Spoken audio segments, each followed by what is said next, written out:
Season update for June. Thanks for joining us. This month we've got a couple of guest speakers, so we've been very lucky to get on board Emily Hines and Jonathan Pollock from the BOM. So what we're going to talk about this month is El Nino and other climate drivers, and in particular how they impact Tasmania. We'll also touch on the long-range forecast and how to understand it and use information. And then Jonathan will follow up with a climate briefing for Tassie. And then I'll go into the usual seasonal update around the state, which is looking a lot better in the last couple of months, which has been fantastic. So we'll go quickly through that one because I want to give Emily and Jonathan a fair bit of time because I think there's some really interesting things to cover through there. So we might even go over time, which is not unusual for me, but this time it probably won't be my fault because I've got a couple of really interesting speakers.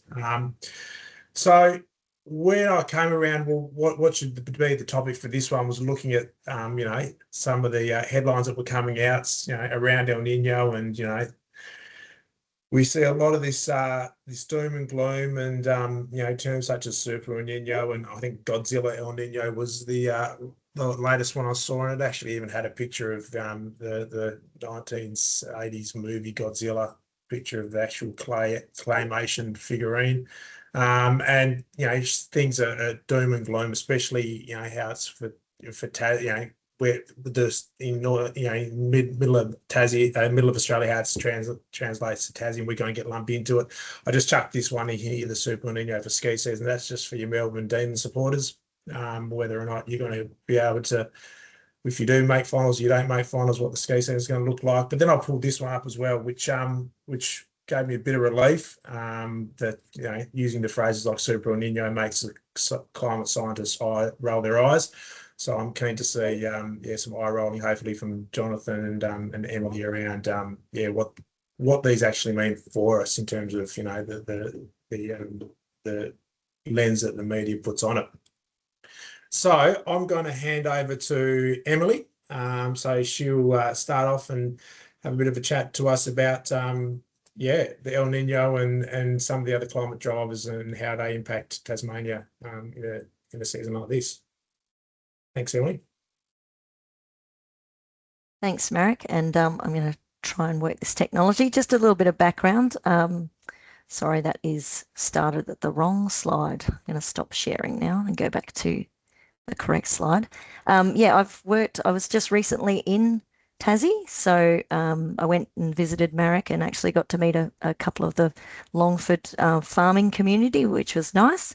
And that was good to get a bit of an idea. Obviously, I'm based in Darwin, so you can see the cows in the background look nothing like the cows that you have down there in Tasmania. So based out of Darwin, been in northern livestock and climate stuff for the past 5 or 6 years, and also in agriculture, soil science, and horticulture is my background. So started with the Bureau back in January this year, and with the ag section. So we're more of a conduit between the agriculture community nationally and the Bureau of Meteorology.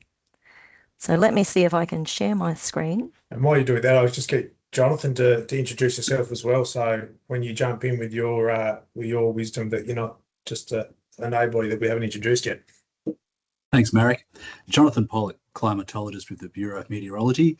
I haven't quite made 20 years yet, but not too far off. Done a lot of work with agriculture in the past. That's where a lot of our demand, has traditionally come from. But these days, mostly I work with the emergency management sector. But looking at seasonal outlooks, which are relevant for your audience as well. Thank you. Well, Emily, are you there with us? Emily's joining us from Kununurra, so hopefully the reception is working all right. I don't think so. Oh, I think Emily's left us. Right, that's all right. What we can do for now, if she wants to jump on and off, I'll just chuck a couple of questions at you, Jonathan, around El Nino. We talk about El Nino and Emily's has got some slides around that, but we talk about it, and how just in a broad term, how does that in terms of the impact on Tassie from your point of view?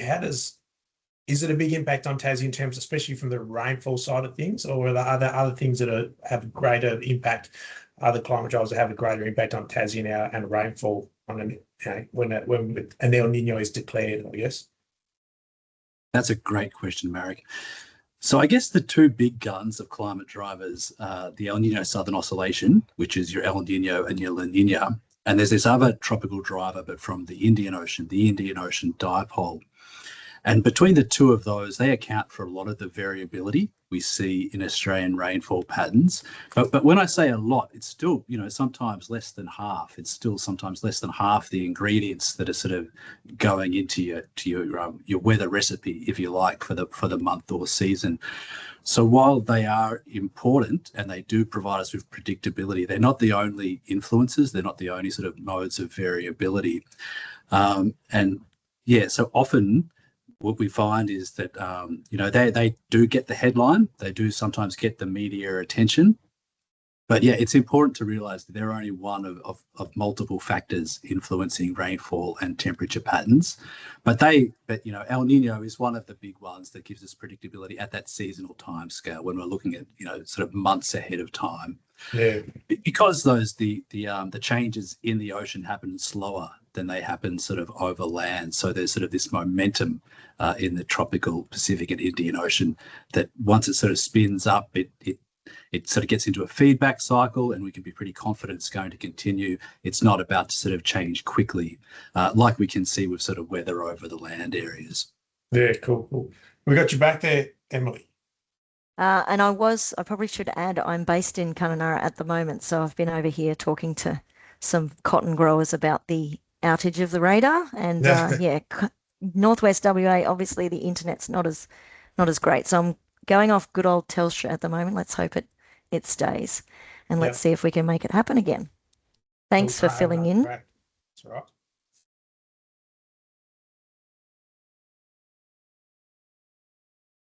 Okay. Can you see my screen yet? And if I put that into presentation mode, is that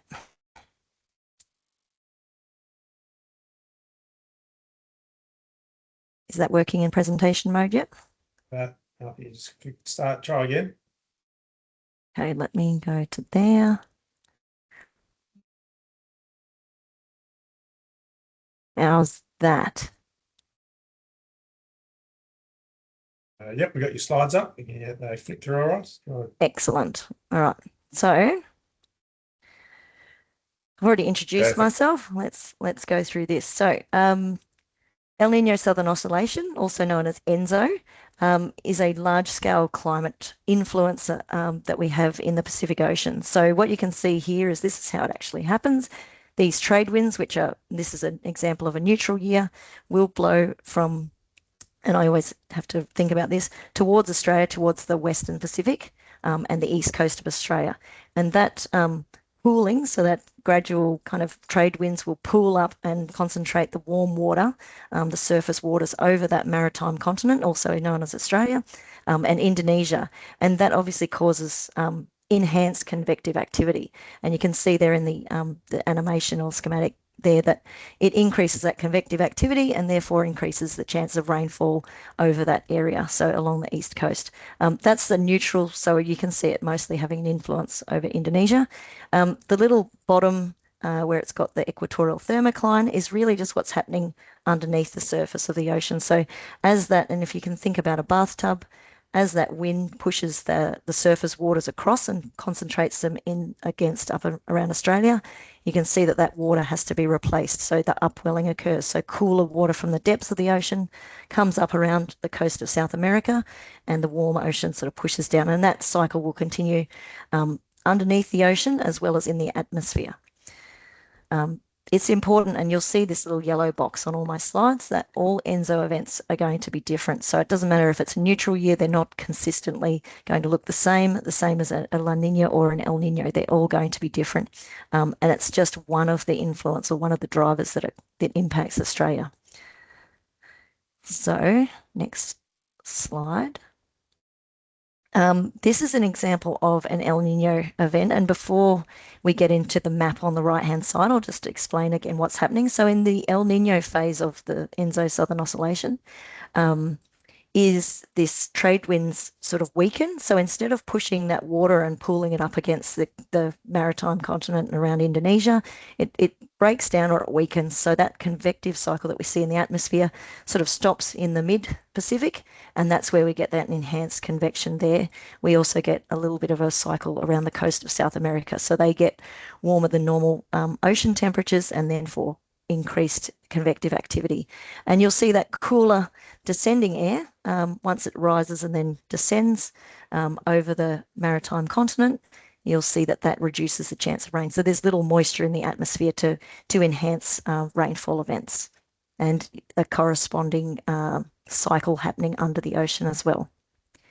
The right-hand map is what we call a composite of El Nino years. So this is 14, I believe, and this is winter-spring mean rainfall deciles. So I don't want to assume anyone's knowledge here, so I'm just going to explain it from the start. So a decile is boxes of 10, and if we think about, we line up, people in a room from highest to lowest.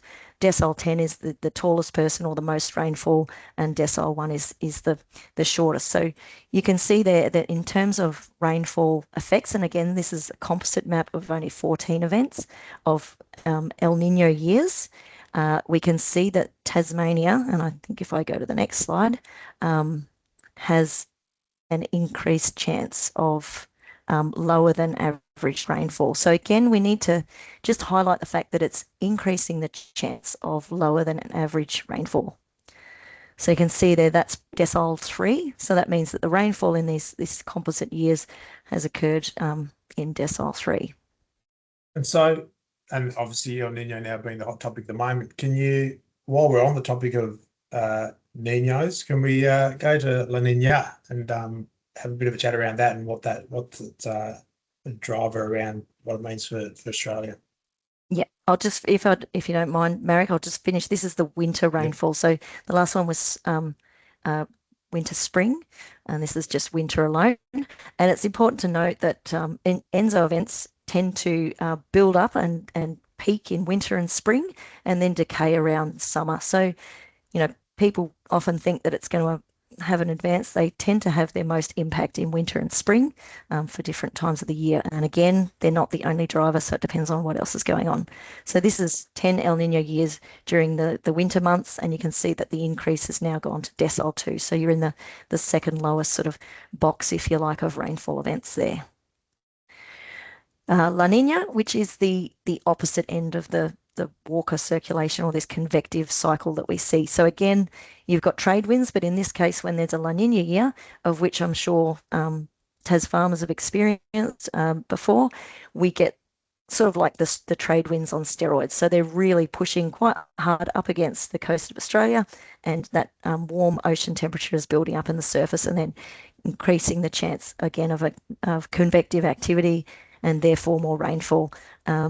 And you can see there's a stronger upwelling underneath in the ocean corresponding, and you'll see the rainfall decile boxes on the right-hand side have changed dramatically from, those lower deciles to those higher deciles. So in this case, Tasmania's got a decile 8 rainfall, but again, that's 16 La Nina years, and they, the timelines are from 1906 right through the 2022. So there is a little bit of a caveat in terms of the climate change signal that is making it a little bit harder to perhaps understand what's going on and changing some of the stuff that's going on with these bigger drivers. And it's unknown territory, I think. But again, if there's further questions, get Jonathan to speak on that if there are questions on that. So when you just on that, when you mentioned unknown territory, so we talk about these climate drivers, is there that change in our climate in general over the last decade or so, is that making it that harder around these La Nina, El Nino predictions? Because we don't... Sorry, Jonathan. Emily, I beg your pardon. Well, what I was going to say, because we don't have a stationary climate anymore, because we're sort of seeing shifts in those decadal patterns, using history as a bit of a guide starts to sort of, we have less confidence in that. It starts to fall down a little bit. And I guess, we're not looking at a large sample of years necessarily. I think the map we were looking at before had a sample of about 10 events. This one's got sort of 16 events in it. Not all of those events will be identical. Some of them will look quite different. And yeah, as what we get from a normal year these days might look perhaps more different than what we get from El Nino and La Nina.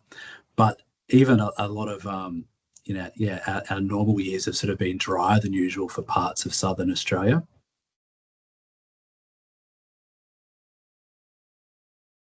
Happy with that, Marek? Yeah, that's great. Thank you.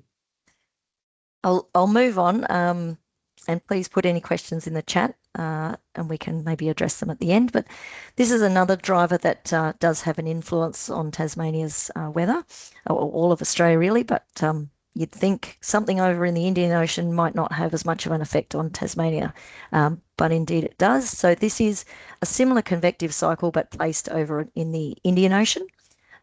So you can see again that the movement of the winds are now blowing from the coast of Africa towards Australia, and this is what we call a neutral year, increasing that convection over the north coast of Australia. The Indian Ocean dipole has two phases, a bit like, or three phases, I should say. So this is known as a negative phase, and although it sounds negative, I guess if you're looking for rainfall, negative phase of the Indian Ocean does increase chance of rain. So I say it's almost the opposite because it brings positive influence, but it's a negative. So we've got the enhanced winds blowing towards the maritime continent and over Java and Indonesia and things, and it will create the increased, again, chance you're bringing more moisture, more warmth around the oceans, so therefore more opportunity for weather events to couple up with that and bring, in particular, northwest cloud bands. And I believe May, I think it was the weekend of the 18th, brought a very broad, they call it the seat belt of Australia. If you have a look at Australia, it'll go from the northwest kind of all the way across like a seat belt sitting across Australia, and it brings this sort of broad bit of sort of long rainfall events. And you guys certainly got some periods of rain, which when we talk about the long range forecasts later, we'll talk about this, but weather events can certainly come along and change up our long range forecasts because they are a little bit different and they're picking up different timescales in the forecast. The example on the right is again a composite, so it's got a whole lot of different 11 negative IOD years. Put them all together and sort of put a composite map together of average conditions of those negative IOD years. So you can see there is an increased chance of rainfall in those deciles, decile 8 and decile 7. So a little bit of a signal for rainfall there. In the positive years of the Indian Ocean dipole, you can see the reversal of those winds in the left-hand map, which brings the weather to the coast of Africa, and particularly you'll see in a sea surface temperature map, you'll see the warmer than average sea surface temperatures off the Horn of Africa there, and you'll see cooler waters around the northwest coast of Australia. And that obviously has that cooler descending air occurring over Australia, and therefore a reduced chance of rainfall events. So it doesn't mean no rainfall, it just means you're reducing the likelihood or the chances of rainfall events and enhancing. And again, on the right-hand side, I've given you an example of only 9 positive IOD years where we've put those together and given you an average of what the conditions look like in those IOD years. And they typically occur in spring as well. So they're building up. Right now, we're currently sitting in a neutral phase of the Indian Ocean dipole and likely to go into a positive phase. So this is potential conditions that we'd be seeing. Now, the Tasmanian folk are probably a lot more knowledgeable on the southern annular mode. Being a tropical person, I have not spent a lot of time looking at the SAM, but for those of you who are aware of the roaring 40s, this is that movement of westerly winds that circumnavigate the pole, and they shift. So they'll shift north and south during different times, and a positive phase of the SAM is when it contracts closer to the poles, and you can see it has a different effect in summer as to winter. So in a summer, when it contracts south, those westerlies move further south, and you've got an increased chance during the summer of some of those rainfall events getting in. And when you're in winter, it obviously it goes further south, so you've got less chance of the cold fronts moving across, I believe. But I will get Jonathan to speak a little bit more on this when his slides come up, because he has some good caveats on using the SAM. In a negative phase, this is when it moves northwards, so over the north or over the continent, and definitely across Tassie. So in summer, you've got probably the west coast is still copping a bit of rain, but you've got a reduced chance of rainfall in summer. And then in winter, when it moves north, that's when those cold fronts come through, so it does increase your chance of rain, but probably pretty dreary weather, I'd suspect. Yeah, cool. Now, so we've got the El Nino, we've got La Nina, we've got the Indian Ocean dipole being positive and negative, and then we chuck in the SAM for good measure being positive and negative. I'll put this one to you, Jonathan. Now, if I'm someone there looking at what's coming out in the news, you got El Nino coming, and then you have a look at and you've got the Indian dipole, and we've got the southern annular mode, or the trade winds, or the that we talk about. Can all those things be doing different things at once? And if they are, how can we look at that and go, right, how do we get a bit of an overview about what's actually going on and what might be on the horizon for us? Because I can see how it become quite confusing if it's not put in a way that we can understand. I think there's two parts to the answer. The first part is we use the long-range forecast that the Bureau puts out, but also the other international meteorological agencies put out. They're all based on dynamical weather models, so they don't use sort of the statistical relationships from a couple of indices. What they do is they try and create a simulation of the Earth, of the ocean, and the atmosphere, put in a whole bunch of initial conditions, what's happening now, and then use the physics and chemistry of the oceans and atmosphere to move that forward in time and see how those patterns evolve. So we've got a dynamical model that can take into account all of those influences plus more that we don't sort of talk about, and create a long-range forecast for us. And that's definitely what we encourage people to look at, is that long-range forecast, not try and sort of come up with your own forecast based on these composite maps for the particular drivers. Now, the second part of the question is, sometimes you do see alignment between those drivers. Often when we do have El Nino, we will have a positive Indian Ocean dipole, and we will have positive SAM. So we'll have these three influences all kind of pushing us in the same direction, all giving us a bit of a dry influence. And then, the flip side of that is if we have La Nina, then often we might get a negative Indian Ocean dipole and positive SAM, which will all sort of direct us towards sort of a wet signal for parts of the southeast. So sometimes those drivers are in alignment and all sort of singing together, pushing us, giving us the same influence. And some of the time they're in opposition and they're doing different things. But even looking at those drivers doesn't account for all of the variability we see in seasonal rainfall. So there are other modes of variability that those dynamical models can capture. And so I think they're probably our best guide for what's coming ahead. But they're not infallible. They're not right all the time. We'll have a look at sort of the accuracy of the Bureau's model in some of my slides. Yeah, cool. And so that kind of brings the question again, going back to what you see on the news headlines around the Godzilla and the Super Nino. And can you look at their past El Ninos, and are they a good predictor of rainfall in Tassie in particular? Like, is that something that we can see and measure? The phase, whether or not it's El Nino or La Nina, yep, that does give you an indication as to whether or not you're likely to have above or below average rainfall. Yep. For El Nino, the strength of that pattern, of those sea surface temperature pattern out in the Pacific, is less important to the impacts that we feel. With La Nina, sometimes those stronger events will give us stronger impacts. But with El Nino, there's not a strong relationship between the strength of the event and the strength of the impacts. Yeah, cool.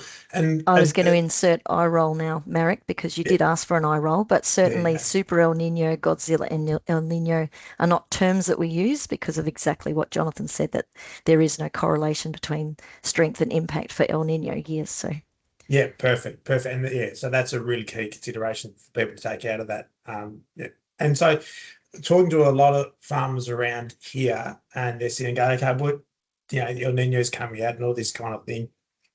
How and it's a lot of people are set up already for spring in terms of their ewes have been joined, their cows are in calf. There's a few levers that they can be able to pull, but how, especially now, or a couple of months ago when there was the talk was starting to happen around that El Nino and Australian Nino, how far out can you predict a failed spring, if at all? Can you predict a failed spring and how far out? So they're the kind of things that guys are looking at in terms of what's going to impact us.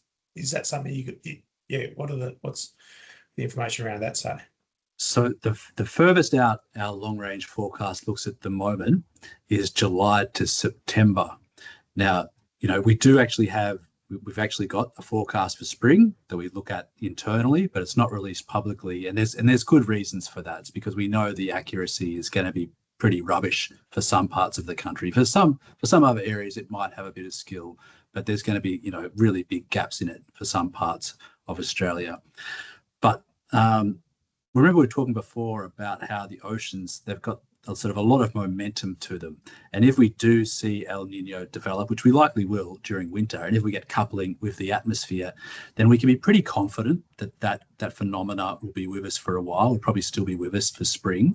And so we can use those composite maps from past events to sort of give us a bit of an indication, well, the risk is going to be on the dry side. Yeah.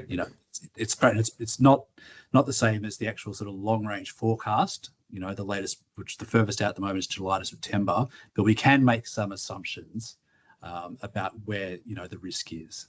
And is there always a possibility that, you've got this forecast and then there's just a weather system that just comes through and just makes you look like a fool? Does it just come? Absolutely. Yeah. And as we'll see, sometimes, we might get it right, or the model might get it right 2 out of 3 times in the past. But there's still, it's still a large fraction of time where it might get it wrong. And I think that's important to understand that when it comes to forecasting. I think you talk about the weather and the climate they're different terms in terms of A lot of the value from the long range forecast becomes evident if you've got a system where you can use it sort of year after year or season after season. If you're just relying it on for this one event for just for one season or 1 year, you could get burnt. Really, so the payoff is using it to sort of manage risk over a longer time.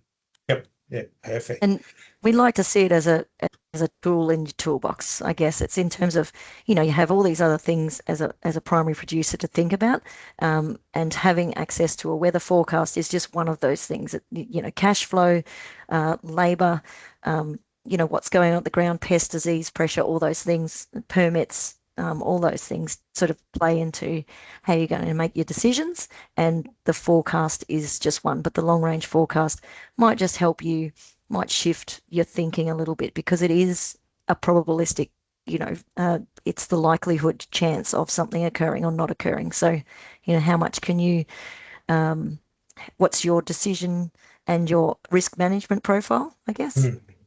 So on that, I guess, what are the risks relying on, the climate influences? What's, going further into your presentation, Emily? I would say one of the I'm just going to say we are now is that, we have a lot of media talking about super El Ninos and things, and they're on these influences. Like we said, we've got a variation of different influences that are impacting Australia. So we've got the IOD. That I also didn't mention the Madden-Julian oscillation, which is a tropical driver, but can again bring events down southern, sort of tropical moisture down in, to southern regions. And the SAM, they're all on different timescales as well. So we've got those big, broad ENSO and IOD, which work on a seasonal timescale. And then we've got the smaller sort of weekly, fortnightly. So the SAM only occurs and shifts over a fortnightly timescale. So, yeah, the risk with relying just on those is that they don't all have, they're not all consistent. They're going to be different every year. That weather and climate are different. They're interplaying with each other. So yeah, I guess that's the thing. Don't just see the super El Nino and think that. Look at what we have as the long range forecast, and that takes into account all of the atmospheric, oceanic conditions, sea ice, weather events that are going to impact you. Oops, I can probably go back to, unless you want me to talk about this one, Merrick. That's all right, mate. You keep going. Okay, so this is it. This is an example. This is sea surface temperature anomaly map. So when we looked at the earlier stuff about what is ENSO, and you can see the pool of warm water coming off the coast of South America there, and this tongue of water sort of coming into the Pacific. No one knows the year, although you could probably maybe work it out if you want, if you had a bit of an idea, but you can see that is a typical El Nino event where you've got the cooler water over the north of Australia. You've also got something similar happening in the Indian Ocean there, where you've got cooler water in the Indian Ocean around the Australian and maritime continent, and then warmer off the Horn of Africa. So what actually happens? So they're typical El Nino and positive IOD events. And if I go to the next slide, bit of a mystery box.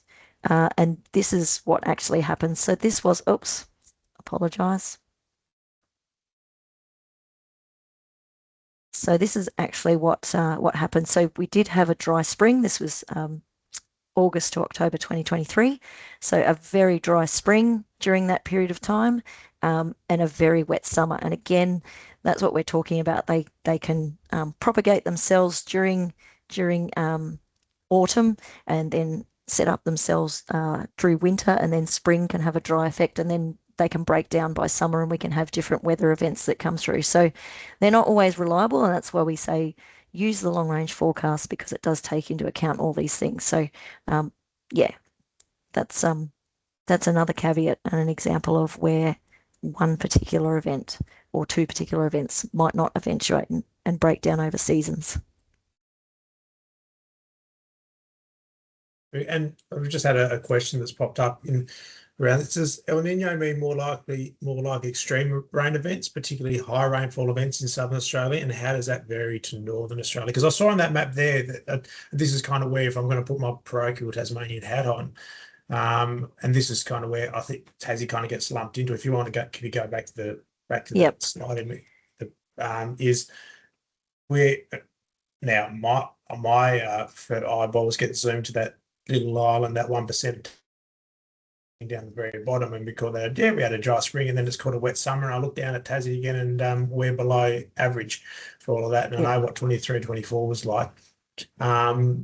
So yeah, so I guess, so the question for me there is, and that was asked on the chat is, is El Nino mean, particularly in southern Australia and Tasmania, that we're going to get more likely to get extreme rain events compared to northern parts of the state? Sorry, an El Nino meaning El Nino should mean a drier than average spring, winter and spring. In terms of rainfall events, is that something that will change? We get larger rainfall events, but less often. Is there anything behind that?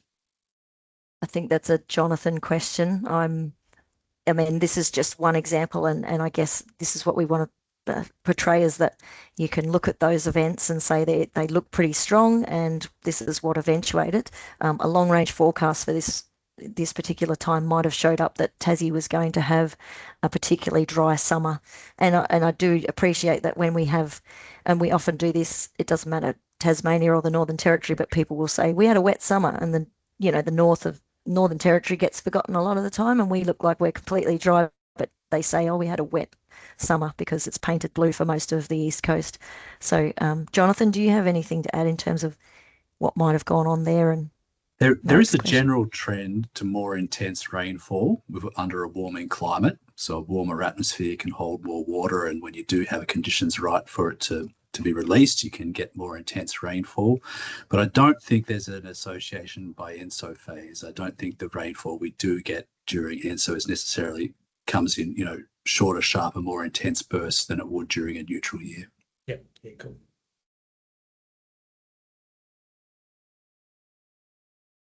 Emily.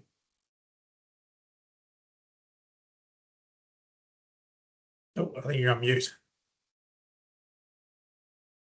That old chestnut.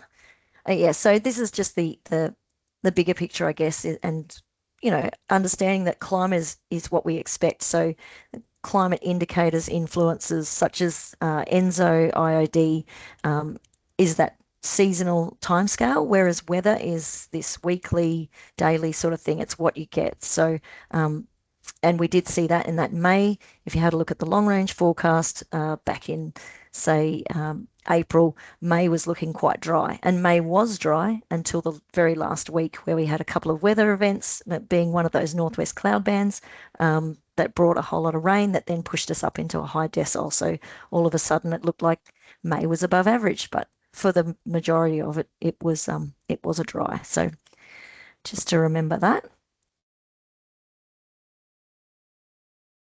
So we do, as I said, we go to the long range forecast, and this is the chance of exceeding the median. So straight away, I need to just put a caveat. This map is used by most of the media outlets. It's the first map that you see when you click onto the long range forecast. Again, I'm not going to assume anyone's knowledge on this, but this is a map that shows the chance of exceeding. So it's a chance of exceeding your median rainfall. So most people may or may not know what their median is. So that's the first thing you need to know. But these maps take into account all the influences that we have across the oceans and atmosphere at the time. And it's an indication of an outcome that is more likely, but it's never a guarantee. So that's the forecast for that. And we have a lot of people. So up in the north here, it says that it's going to be dry, for example, up in northern Australia. And that's fine. We're in our current dry season. So having a map like that says that we're less likely to exceed our median, that's fine. Our median is pretty much 0 to 1 mil for this time of the year. So this map is quite, obsolete for us in the north.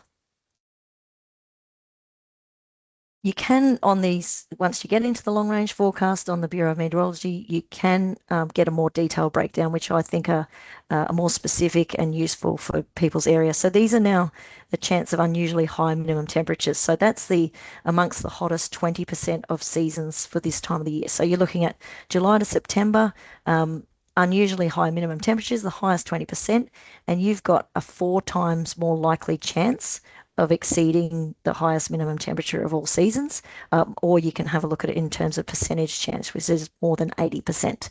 On the right-hand side, we have the chance of unusually low rainfall. So those highlighted areas, again, you can see that northeastern Tasmania and the northwest as well is showing a 1.5 times to even 2 times more likely chance of being in the lowest rainfall for July to September in all records. So yeah, quite an interesting map and probably a bit more detailed for people. If you wanted to access those, and yeah, we can talk about the website another day. That can be another webinar if you like. But yeah, go to the homepage of the Bureau of Meteorology. You can use the magnifying icon to put in long range weather, and you can find that there and have a look at that. And when you access it, it'll take you to this page, and you just click on rainfall or temperature maps on that as well. So, but long range forecast or dropping down to climate and weather info. I just will show you there is a little bit more specific detail, and this is what I try and encourage producers to use. This is when you get to this page, you can look at on the left-hand bar there, you've got the chance of extremes, which is where those maps that I showed earlier come from. But using the magnifying glass on the actual map, if you click on that and put in your location, we've used Ingham in this example because it's probably the only place that continues to rain all year. Click on that. It'll pop up with these decile boxes, and this is where I think it's really handy because you'll know how much rainfall you may or may not need, and you can do this for temperatures as well. What are the temperatures you require during spring to create germination or whatever? And it'll give you these little decile boxes with a bit more information, showing you the ranges of either temperatures or rainfall in this example. And the lowest boxes, obviously, you've got a higher chance of it being in those lower deciles of rainfall and a very small chance below 25% in that highest decile. The other interesting thing, and if I click on the next map, it's probably better to go through, you'll see the star ratings. So this is it zoomed in. You've got your actual median, so that's handy information for everyone to know, so they know what their median is for that particular time period. And you can see the chance of unusually dry, so it breaks it into these 3 boxes here: unusually dry, above median, or unusually wet, and gives you a percentage chance of exceeding that. And then the star ratings is a bit like a movie review, and telling you that yeah, the greater the number of stars, the more accuracy, or the higher the confidence in the accuracy of our model for that time of year, because it does change depending on the season. Obviously, up here in the tropics, we have different seasons. You guys have probably got seasons where you know that it's, it could rain, it could not rain. You've got, yeah, it's sort of tail end seasons where things can go a little bit awry and it's less accurate in the forecast. Yeah. So if anyone wants further details on that, and certainly I can send you some links on how to, just set links so you can take you straight to that page. But I would encourage people to use that because it is very specific on rainfall amounts and or temperature amounts. Yeah, and that's fantastic. Do you have any resources around how to use that and read it? Or is that something that they can get on the website? I mean, I could probably send some of these slides as well, Yep. but I would have thought, yeah, I can probably find some bits and pieces, or make something up in an email as well. Yeah, great. No, that'd be fantastic. Yeah. Thank you. And just to summarize before we hand over to Jonathan to have a go, that that weather is what we experience, obviously, and climate describes the conditions over a longer period of time. The long range forecast product that I've just shown you takes into account all the influences for the coming months ahead, rather than just a point in time. They're never going to be a guarantee, and we don't expect people to look at them in, say, April and then look ahead 3 months and then never look at it again. I would be looking at them at least weekly to see what's coming, because they will shift depending on how these influences and these drivers are occurring in the different oceans and things. How often are they updating those long range forecasts on the BOM website? How often do they update? I'm going to say 2 weeks. Jonathan, are you going to correct me? Sorry, yeah, every Thursday for the 1 month and 3 month outlooks, and then the 1 week and 2 week outlooks are updated every day. Yeah, cool, fantastic. Yep. So yeah, when you're looking at weather, use something like MedEye or your weather apps and things. When you're looking at long range forecast, this is a good enough product to look ahead, but it needs to be revisited, and it's not a guarantee. It's about shifting the odds and managing, the expectation or the probability likely chance of above or below median. Yeah, great, fantastic. No, thank you very much, Emily. That was really good. And now we'll handball over to you, Jonathan, to give us a bit of a climate briefing for Tassie. Thanks, Marek.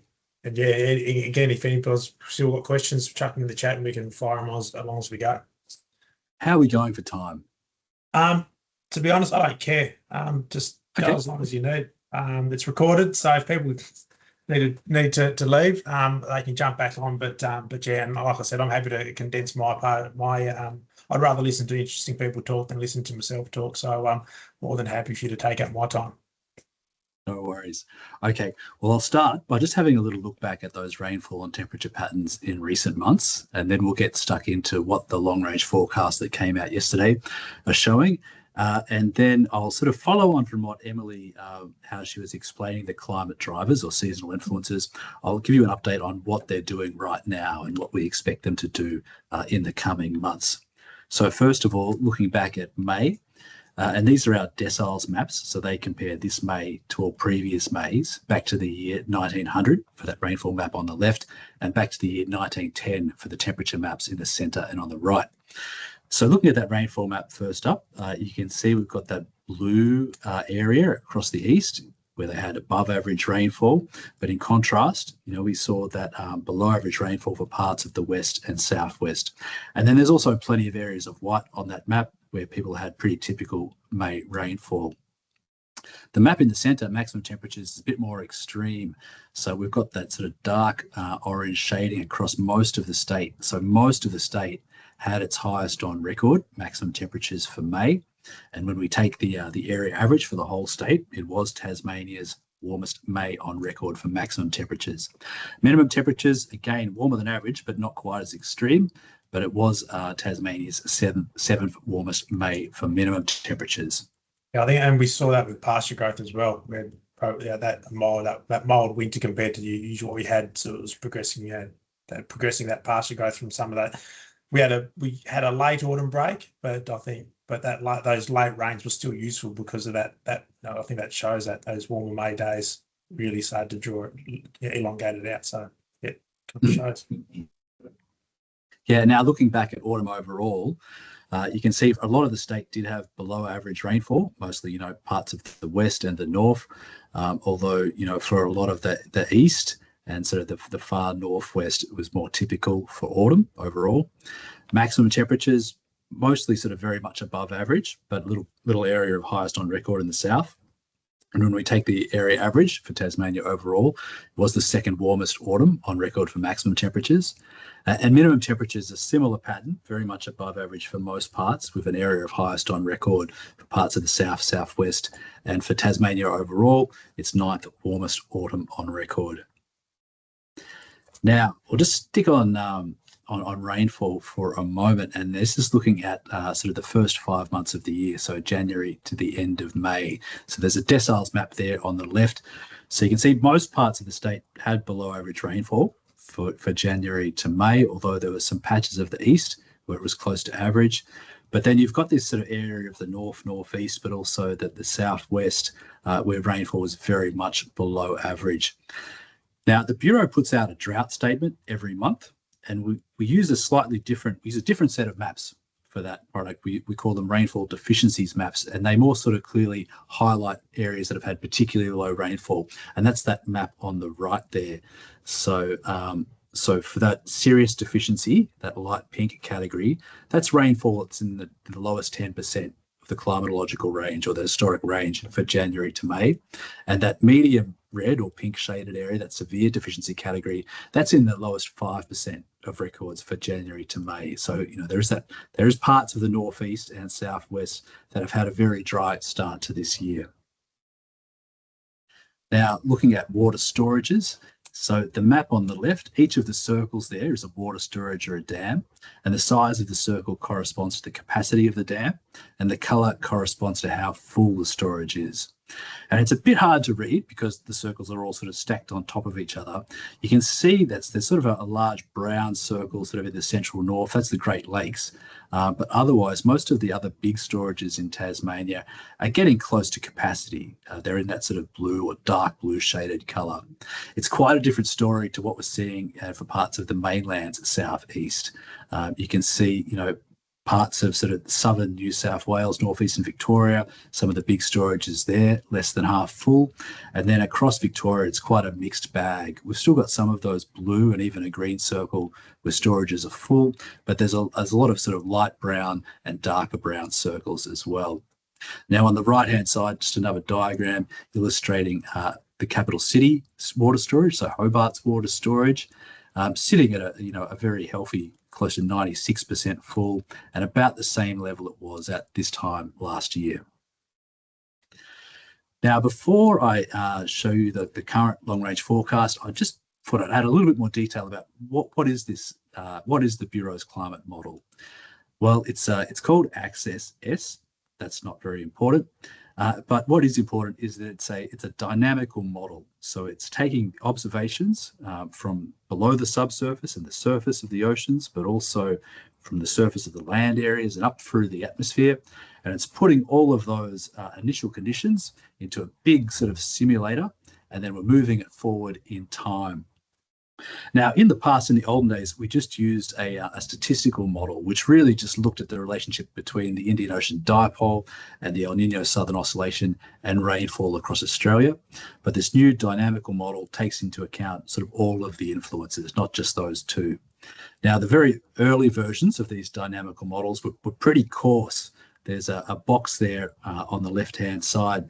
So the original dynamical model called POAMA, it had a resolution of 250 kilometres. That was its grid size. So it couldn't actually resolve Tasmania in the model. It was just treated as part of the ocean. The current model we're using these days has a grid size of 60 kilometres over the land areas and a 25-kilometre grid over the oceans. So it can resolve Tasmania, it can resolve the Great Dividing Range, and it can also resolve sort of the currents we see in the oceans. Now, it's not, when we call it a model, it's not just this one model or this one forecast that's being run. We call it a lagged ensemble model. And so we're running that forecast 99 times. We're doing it 33 times on day 1, then 33 times on day 2, then 33 times on day 3, then bringing all those 99 individual forecasts together and finding the average of those. And that sort of gives us our probabilities, but it also tells us something about that probability distribution. So top right corner, just to give you an example, that's the forecast for the sea surface temperatures in this region of the tropical Pacific that climatologists look at, because it gives them an indicator for El Nino or La Nina. So you can see that green line. Well, that's the average of all those 99 members. So that's, the forecast that we talk about.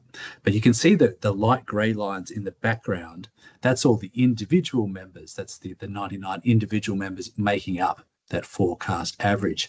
And you can see in that particular plot, you can see, we're expecting further warming in that region, and all of the members, all 99 members, agree that it's going to be sort of at El Nino levels during winter. Now, just below that, I've got another example. This time it's the rainfall forecast for Hobart for the coming 5 months. And that dashed black line is the average of all the individual members. So you can see that for June and July, that dashed black line, it's kind of nested within that white band in the background. So we're looking at a forecast for rainfall that's pretty close to your average, pretty close to your median. But the box and whisker plots, those green box and sort of lines, tell you about the spread in the ensemble. And what they're showing is that the average of all the 99 members is a value that's pretty close to average rainfall for June and July. But you've got some members out of those 99 that are actually going for a really dry outcome, and some members that are going for a really wet outcome. And it's just that the average of those happens to collapse to a value that's pretty close to sort of average rainfall. So now the actual forecasts. First of all, this is for the 1 month. So this is for June. We'll start with that rainfall forecast there on the left. And you can see for parts of northern New South Wales, eastern New South Wales and Queensland, we've got a bit of a dry signal there. We've got those brown colours. For Victoria, there's a bit of a wet signal for parts of the west, extending into the agricultural areas or parts of the agricultural areas of South Australia. And for Tasmania, we've got something different again. We've got, a sort of light green shading in parts of the west, and we've got that light brown shading for that area of the east. And then in between those two, it's a fairly white looking map. So there's not a strong signal in that rainfall forecast for Tasmania. There's a weak wet signal for parts of the west, and there's a weak dry signal for parts of the east. But for a lot of the state, there's not a strong push either way. And for those areas... Sorry, can you remind us what that long range forecast, how far out that is? Yeah, great question. The one we're looking at on this slide, this is just for June. So for the 1 month of June. And so for a lot of Tasmania there's not a sort of a strong signal. But for those areas that are sort of white or grey, it's not a forecast for near average rainfall. It's a forecast with a fair amount of uncertainty, and you should expect or should be planning for anything from below average to near average to above average. And when you look at sort of the wet signal in the west, it's in that 60 to 65% chance category. So about 2/3 of those 99 models were going for wet, and 1/3 of them were going for dry. So, it's not even a sort of a guaranteed that you're going to have, a wet June for parts of the west, but that's the tendency. That's, the way sort of the model is inclined. Now, if you look at the maximum temperature map in the center, you can see it's got a lot more signal in it. It's showing high chances of having warmer than usual maximum temperatures right across southeastern Australia. And for the minimum temperature map on the right, you can see, again, pretty high chances of having warmer than usual minimum temperatures across Tasmania and Victoria, most of South Australia, with those chances reducing further north. So there's parts of Queensland where it's close to a 50-50 chance of warmer or cooler than usual minimums. Now, flicking ahead to July, and you can see that that rainfall map has shifted. It's changed a bit. For Tasmania, we've got a bit more probability, a bit more chance of seeing below average rainfall for parts of the northeast now. But for a lot of the rest of the state, again, it's a pretty neutral forecast. It could really go either way.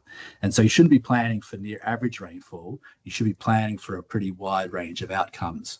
But for the northeast, you might be thinking my chances are it's going to be drier than usual during July. The temperature maps, again, high chances of warmer than usual maximum and minimum temperatures across Tasmania for July. Now we've got our first of our 3-month forecasts. So this is for winter overall, June through to August. And you can see we've got a bit more signal there across parts of the mainland southeast, but also for Tasmania. You can see we've got a broader area with some higher chances in the east, likely to see below average rainfall. But again, for the rest of the state, we're not getting a lot of guidance here. The forecast isn't telling us sort of much.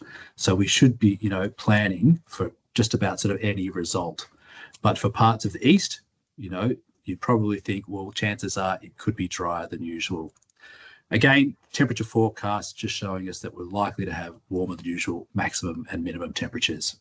So, Jonathan, can I just clarify that the term using? So when things are sitting around that 50%, so that white area that you see, so that 50% chance, you're not saying that we're expecting average, you're saying we can expect a broader range of outcomes.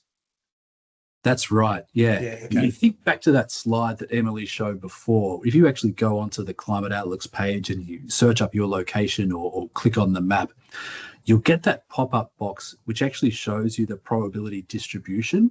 It's into 5 categories.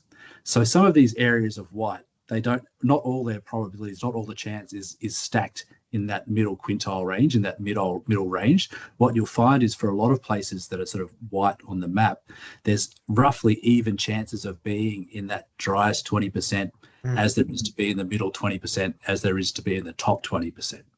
Okay. So it could really go either way. Sometimes if you click on an area of white on the map, you will find that there is a bit of a bulge in the center that, you are likely to sort of get near average rainfall. But for most of the time, when you're seeing white on those maps, what it means is you've probably got equal chances of having below average, near average, or above average. Yeah, great. But those temperature maps are looking, a lot more emphatic, showing greater than 80% chance of having warmer than usual maximum and minimum temperatures for most of southeastern Australia, but for all of Tasmania. And for the official public forecast, we can push that out 1 month further. So now we're looking at July to September overall. And we've still got that dry signal for parts of northeastern Tasmania and the Bass Strait Islands. But you can see for parts of the west and south and even the centre, there's not a strong push either way.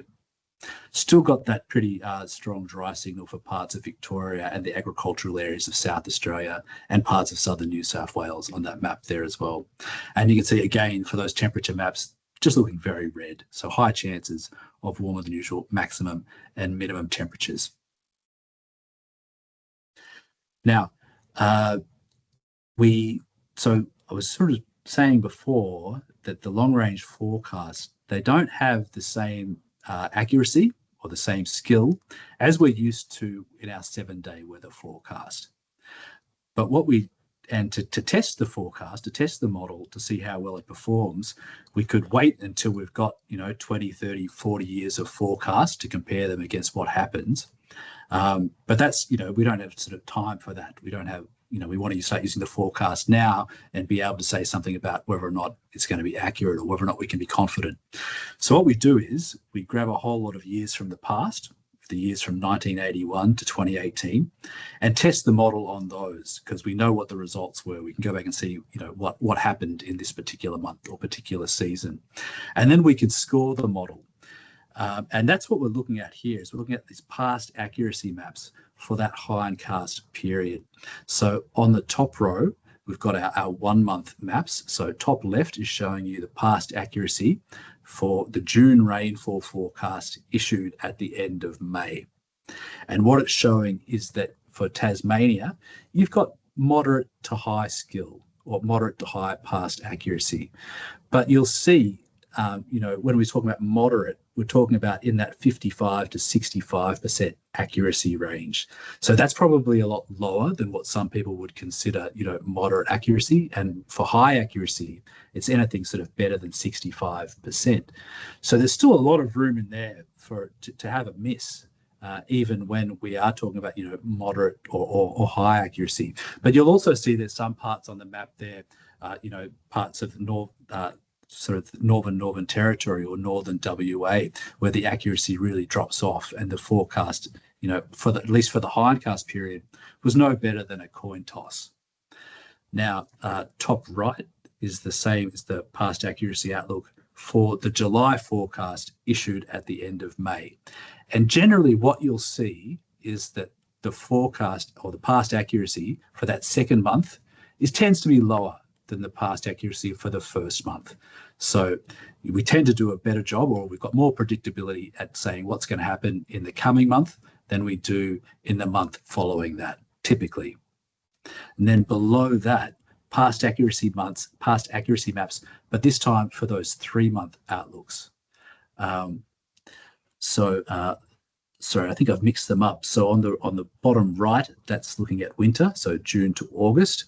And sorry, bottom left is July to September, that's season 2. And typically what we see is we get a bit more skill or a bit better past accuracy in those 3-month outlooks than we do for that single month 2.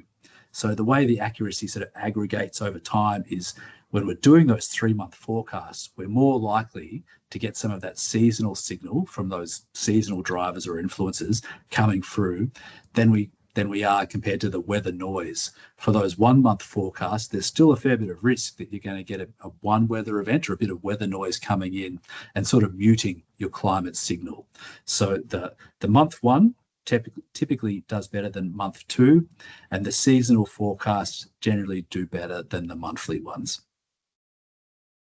Okay, now what are our climate drivers up to right now? So Emily did a good job of describing what El Nino and a positive IOD are, but now I was just going to show you sort of forecasts for both those phenomena and what we think they're going to be doing over the coming months. So top right, forecasts for the sea surface temperatures in the tropical Pacific Ocean, and each of those coloured lines is one of the forecasts from one of the international models. So we've got the Bureau's model in there, but we've also got models from the Canadian system, the American system, the UK, the Japanese, the European model, putting them all in there. And what you can see is there's pretty good agreement between the models. Those lines are pretty tightly bunched together. And what they're all showing is that we're likely to see further warming out in the central equatorial Pacific up to levels that are consistent with El Nino during winter. Great. But that's sort of only half the story. That's sort of telling us what's happening in the oceans. We're likely to have a pattern that's consistent with El Nino. But before we can declare an event, what we really need to see is some coupling between the atmosphere above the ocean and what's happening at the sea surface. And so this forecast doesn't show us that. This forecast is really just showing us what that sea surface temperature pattern is going to be looking like. And it's going to be looking like El Nino at some stage during winter. Now below that, similar forecast, but this time for the pattern that's happening in the tropical Indian Ocean. And you can see, and again, each of those colourful lines is a forecast from one of the international agencies, but you can see we've got more spread between those colourful lines now. There's more divergence between the forecasts. So there's less certainty in what's going to happen. But you can still make some comments about it. You can still say, standing back overall, mostly they have a similar trend. They're showing that Indian Ocean Dipole Index is likely to keep rising. And the majority of the models show that it's going to sort of reach a value that's consistent with a positive Indian Ocean Dipole event, perhaps sometime during winter as well. So that's showing us that, likely to have an El Nino form, and it's possible that a positive IOD will occur as well. And as Emily was showing us before, both those drivers tend to push us towards below average rainfall. Could I just interject here, Jonathan, just in terms of, I think it was 2023, where I think there was a fair bit of media attention in terms of the Bureau not declaring an El Nino or a La Nina event. It was a La Nina event, I think, that the American agency, meteorological agency, had declared a La Nina for themselves, but Australia hadn't, and we sort of lagged. And everyone, it was likely, but it's because of the different sort of parameters that we set, because Australia's models are set differently. Are you able to just quickly summarise that? That's right. The different agencies do have slightly different criteria for assessing what is an El Nino, or what's close but doesn't quite make it. I'll show on the coming slides that the impacts from El Nino, the timing is slightly different as well. So for some of these agencies, the impacts from an El Nino are happening earlier, and so that's part of their motivation to perhaps make an announcement earlier than the Bureau would. But yeah, the other reasons just can come down to just small differences in the criteria that we use. For the Bureau, we're pretty cautious, and generally we want to start to see a response from the atmosphere before we declare an El Nino is underway. We could have that warm sea surface temperature pattern, but if the atmosphere doesn't play ball, then we're not going to get coupling, and we're probably not going to see any of the widespread impacts from the event. And now, getting back to the slide that I've got on the screen at the moment, this is showing you what's happened in the past when we've had El Nino during spring. That's the map on the left. And on the right, what's happened when we've had that combined El Nino plus a positive Indian Ocean dipole. And you can sort of see when we've got both those drivers in play, generally it's a broader and in some areas more intense reduction in rainfall that we've seen on average. So yeah, having those two combined can sometimes make conditions worse, or that's what we've seen in the past. And now this isn't the Bureau's map, and it's got a few years on it now, but this is really just illustrating that it's not just Australia or parts of Australia that are impacted by El Nino. We see changes to rainfall patterns, right across the globe. But the big one, I guess, is what's actually happening along the equatorial Pacific. During El Nino, we get a lot of rain, or a lot of above average rain falling out there over the oceans, where it's not really helping anybody. And we tend to get suppressed rainfall across Australia, but also up through Indonesia as well. You can also see, typically we see below average rainfall for northern parts of South America and for parts of Africa as well. But we get, the opposite influence for parts of North America. You can see there, for parts of North America, there we'll actually see above average rainfall, but sometimes for parts of the Southwest, that can occur much earlier in the year. And so that's one of the motivations, I think, why we see the North American agencies sort of declaring ENSO phase sooner than the Bureau often does, because some of those impacts can occur earlier for them as well.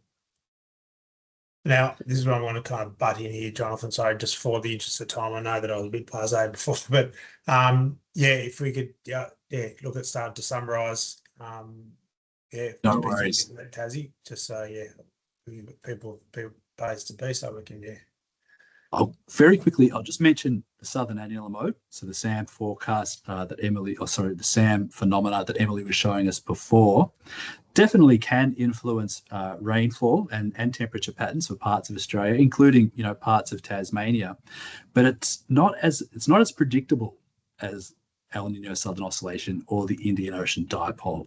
So the plot top left there, that's the daily forecast for SAM. So that green line is the average of all those individual members. And all that big mess in the background, all those light grey lines, that's your 99 individual forecasts. And the green is the average of those. And you can see that after a few days, after a week or so, that really just blows up. It gets really chaotic, and you get sort of every result from, quite a strong negative index to quite a strong positive index. So SAM can be useful when to explain, what we have seen, but it's less helpful for making those sort of monthly or seasonal forecasts.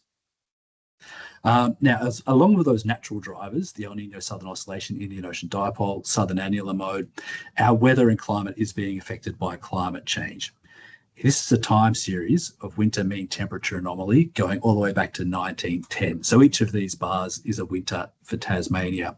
And you can see there's a pretty clear warming trend in this time series from 1950 onwards. So not every winter is warmer than the previous one, but you can see the dice are sort of, they're loaded towards giving us a warm result for winter. Likewise, there is a change, or there's changes happening to our cool season rainfall patterns associated with climate change as well. Now, for Tasmania, it gets a bit complicated. If you look at that time series on the left, it's not really obvious there's a trend in it. You know, there's sort of an equal number of sort of above average and below average winters. I guess what you would take away from that, though, is you can see just how variable rainfall is from year to year. You know, it can really change a lot more than what we saw in that temperature time series. But the map on the right is what I want to show you. And that's illustrating the trend in cool season rainfall across parts of Southern Australia. It's comparing the cool season, April to October rainfall for roughly the recent 30 years to all years back to 1900. And what it's showing is that for parts of the mainland south, this recent 30 years has been very much below average to lowest on record. But for Tasmania, what it's showing is that what we've seen in recent decades for the cool season, we've seen a drying trend for parts of the north, but at the same time, we've seen parts of the west actually getting wetter than usual. And so you'll hear more about El Nino and potentially about a positive Indian Ocean dipole through the media for this coming season. But I want you to remember that there are other reasons why we could be getting a warmer and drier outlook as well, just based on the trend we've seen over the last 30 years. So to summarise, there's a weak wet signal for parts of Tasmania's west and south, contrasting with a weak dry signal for parts of the east during June. But for a lot of the state, there's not a strong signal, and you should be preparing for everything from sort of below average, near average to above average. For winter overall, there's a bit more signal and a bit more confidence for the east and northeast that we're likely to see below average rainfall there. But again, not getting a lot of guidance for the rest of the state. But what we do have more confidence and more signal in is those temperature forecasts, and we're likely to see warmer than average temperatures across Tasmania for winter overall. Happy to take questions to my email address at any time too. Thanks very much, Mick. Right, thanks, Jonathan. That was fantastic, and thank you, Emily, as well. That was really good to see, and just giving us a bit more, understanding about what we're seeing, especially when El Nino starts to pop into our field of view. So, and then for next month, we'll be looking at what we've spoken about today. We'll be looking at more of an agronomic viewpoint in terms of what these forecasts mean for on farm decision making, particularly around that springtime. So, no, fantastic. Really appreciated that. Now we'll swing to the seasonal snapshot. We'll just do a quick zip around the states to have a look at. I'll just share my screen. Our soil moisture around the state. So going our seasonal snapshot. If we go in the northwest, we've got some beautiful rains that came through. There was rains through early May that not much other parts of the other state got, and then followed up with that mid-May rainfall and the rain that we've had in the last week. We can see on our sandier soils how soil moisture has really started to creep up. If we go a bit further inland onto our heavy soil types, we can see here that we're pretty much at full point. So it's not saturated as yet. We can see that we're getting nice movement of water through the profile. But yeah, so through Edith Creek and around that Burnie Yolla region, we've pretty much hit our full point there in terms of soil moisture. A lot earlier than we had in the previous couple of years. So potentially that when winter might be installed. So if we come further south, Sassafras is showing something quite similar as well. And those guys got that last recent rainfall event, which we're seeing a lot wetter than we were same time last year in terms of stored soil moisture. And some of it's still being utilised by pasture, particularly due to that warm May that we've had. So the summary for the northwest, Soil moisture is approaching full point for most of the region. We're not in a waterlogged state yet, or saturated state. We're getting close. So if we get any large rainfall events that come through in the next couple of weeks, or through June, July, we might be able to sit there wet. So if we're looking at how we're going to be coming out of spring, the last couple of springs spring has started a bit earlier in terms of pasture growth, in particular because we haven't been sitting wet. So already we can start to see we're at that full point compared to where we were last year. So if we get average winter rainfall event, we're already at a charged up state. So potentially that September might be a bit wetter than usual. So we won't have that early start that we saw particularly this year in August. So main thing there around those, especially around those dairy regions, let's start to be strategic about the paddocks that you graze. If we're sitting quite wet, we want to make sure that we're not causing too much water pugging and soil damage. So if you can keep off some of those wetter paddocks, give them time to drain, that would be ideal for soil structure going forward. So if we skip along to the northeast, in that last month, we can see those rainfall events have really started to fill the profile up as well. That's on the coast, but if you look further inland on the heavier soils, those red ferrous soils in Ringarooma, less rainfall, so we're starting to get up there. We're starting to see that creep, but we can see here it's a nice full soil profile that we're starting to fill up. So as we want to see that typical ferrous soil filling up. If we then go to our sandier soils more towards the northeast, we can see we've had those rainfalls, but again they're starting to fill the profile up very nicely. Some areas where you're going to have that coffee rock close to the surface, you're going to start to have wet pooling areas. That doesn't mean our whole profile's filled. So a bit more rain through this part of the state would be good to get us up that winter recharge, one that we never actually hit through last winter. So if we could get up in where we were the last 2 winters, that gives that region a really good kickstart for a prolonged spring. So the summary there is coastal areas there approaching full point, close to that strait. As we start to get into inland, we're getting good winter refill. It's looking really nice through there. So Northern Midlands, we start around Elizabethtown, the Parkham region. That last rainfall event this last week has been another beautiful refill similar to what we got through there in May. And if we come into Meander's been one that hasn't got as much rain as what it would usually this time of year. It's been kind of sitting in the middle of a lot of those, but it's had pretty good pasture growth through that part of the state. But as we can see here, this probe here is on river flat, which has got prone to cracking, and so a lot of those black soils on those flats through Meander are behaving very similarly.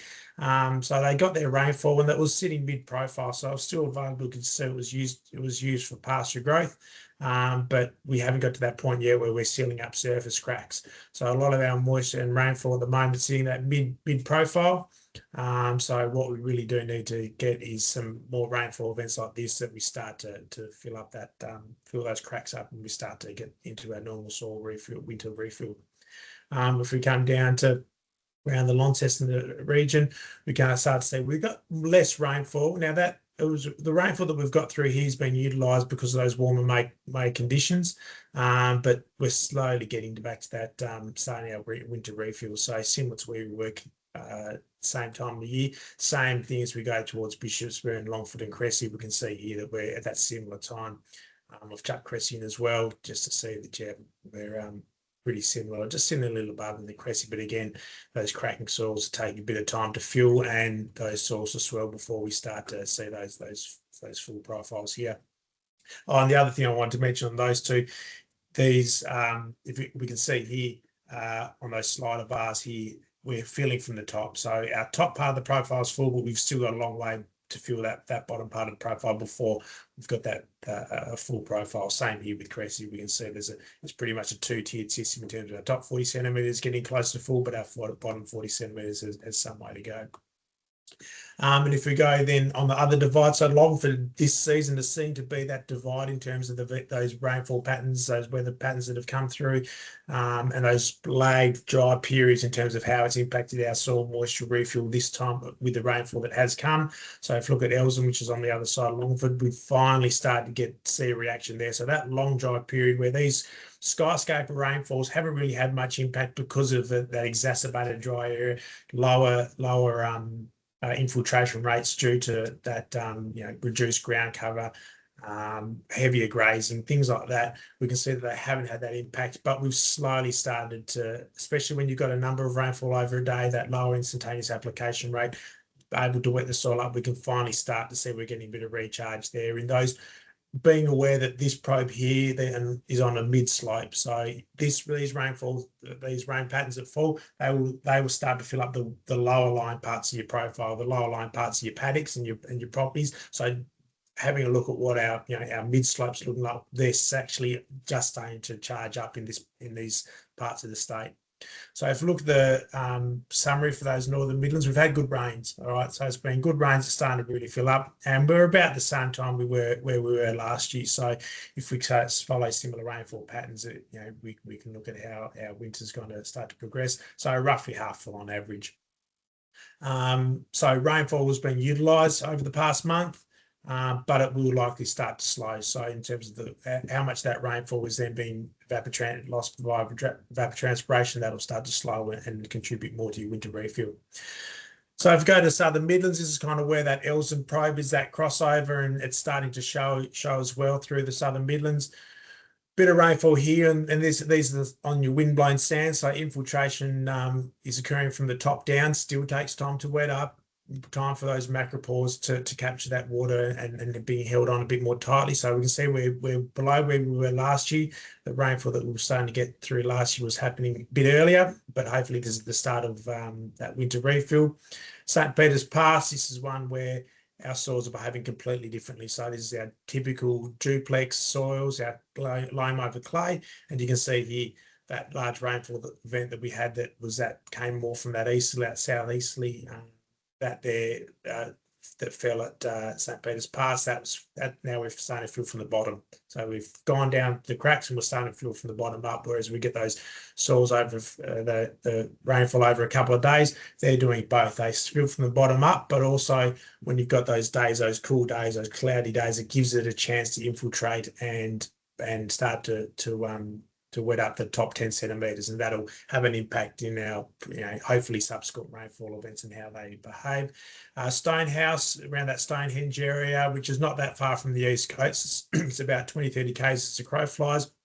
They've had a few more weather systems that have come through, and you can see here again, it's feeling from that bottom up, and those rainfall events have given us that two-way from the top down and bottom up. So they've had some good past utilisation as well from those as well. So if you swing across the Derwent Valley to the Bothwell region, again, this is where we can see those skyscrapers that haven't been doing much to that blue line, to our rainfall. Yes, this one did a little bit, but this is the rainfall that we want. These consistent multiple days of rainfall events, that's what we're aiming for. So this here is another wind-blown sand through just north of Bothwell, and we need those multiple days of rainfall to really start to fill things up. So it's been great to see, and talking to growers in the region when they've been sowing the last few weeks, they've been seeing that their tines have been going into the ground, especially this time here. Their tines have been going to the ground, and they can see they're not getting much moisture past those top 2-3 centimetres. So what we're seeing here is indicative of what's going on, and you can see here Weatheron, which is in between, closer to Bothwell, but in between Bothwell and Lewes on your heavier soils. Again, that prolonged dry period, similar pattern to what we're seeing at that Elsden site. We weren't getting much infiltration until now. So again, it's great to see that we're getting that filling up over those number of rainfall patterns.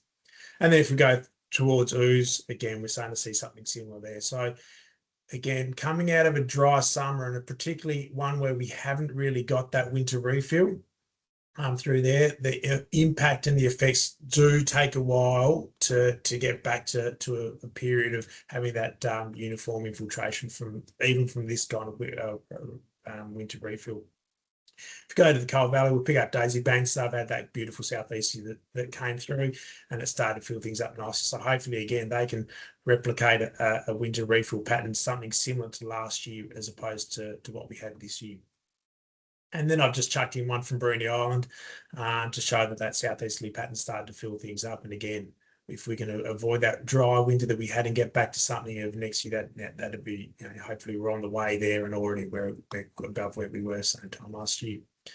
So a summary for the Southern Midlands and Derwent Valley. That southeastern system brought some really nice rain. So our stored soil moisture is slightly above the same time last year. Just hopefully this is hopefully this is the start of a bit more rain to get us up to that full profile. Where the source, the moisture sitting in the profile is very soil dependent. Does your soil fill from the bottom up or does it fill from the top down?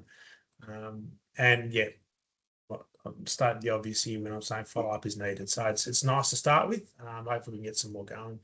East Coast and Fingal Valley. So a bit behind from where we were last year here in on the east coast around the Swansea region. Again, so that large rainfall event, yes, it was 40 mils, but it was quick and it was a high application rate, so it didn't really infiltrate as much as it would, but it has wet the soil up. So then that next rainfall that we've had has had a bit more of a difference. Killimoon, which is closer to Fingal, so they got a very large rainfall event there, which did make a big difference. But this is a sandier soil. This is a river sand. So a couple of the sites that we have on river sand have responded to that rainfall event, which was great to see. They did miss out on that rainfall that we've had over the last few weeks, which I was hoping we'd see to get some follow up. So better where we were same time last year, but still it'd be nice if we could, that being a long dry period, and again they didn't hit full point through winter, so if we can start to replicate what we saw especially in 2023 and 2022, that'd be great, that part of the world. So as we look at space, so we're getting further away from Fingal, so that area where most of the rainfall was falling. Yes, we again, similar to Els in those dry prolonged periods, those heavy rainfall events, they don't help us much at this time of year. We want to see those rainfall events that give us a bit more, that space out that rainfall over a period of days. We can see that slow infiltration there. And I've pulled up Benham as well, which is not far away, similar soil type, sorry. And we can see again, you know, that rainfall pattern, that soil refill pattern is very similar to those soils that have had that prolonged dry period, with those limier soils that are more prone to surface crusting. So we've had some great rainfall in the region over the last fortnight. Grey is the epicenter for most of the rainfall that falls through that part of the world, to that part of Tassie. And as we usually see, we get a decrease the further west we go from there. So soil moisture is above the levels at the same time the last 2 years, so that's positive to see, but we do need some follow-up. And stored soil moisture is very dependent on where we are. So where we are in terms of soil type, but also how far we are, you know, essentially from St Mary's through to the highway, on how those systems came through. So yeah, so very sort of dependent, river sands or clay soils. And this is one where I'd go out and dig a hole and have a look where that moisture is sitting in your profile. So if we go up to the islands, we'll start with Flinders. We can see here that beautiful rainfall that's come through, and we've really started to get to recharge things. So we're sitting pretty similar to where we were same time exactly where we were last year, but pretty similar in terms of that refill pattern. So looking to hopefully replicate that through into winter. And if you go down Para a bit further north, they've had a bit more rain through there, and things are really started to fill up. You can see here, filling the top up. So our top 50 centimetres of that profile is beautiful and full, and we'll start to see our soils, how we typically want to see our soils behave from the top down. And we can see here that, but we still got probably halfway to go before we start to refill that soil, which that subsoil moisture is so important to making sure we have that nice prolonged spring, especially if you have a dry summer.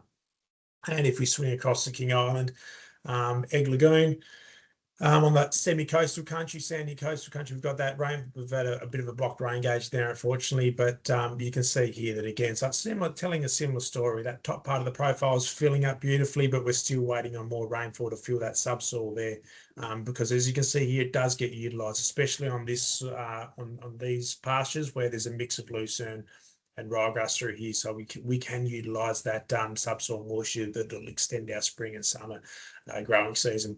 And then if we go into the Bargara loams further inland, we can see here that that rainfall there has filled that up beautifully. And we're not far away from Fawn. If we go further into Linwood, we've had again more rainfall events there, and they're pretty much sitting at full. So it's really good to see here in the King Island. But I will say we want to see that to get back to a wet winter to try and reset things, we want to see that, you know, that kind of flat line, that plateauing up there.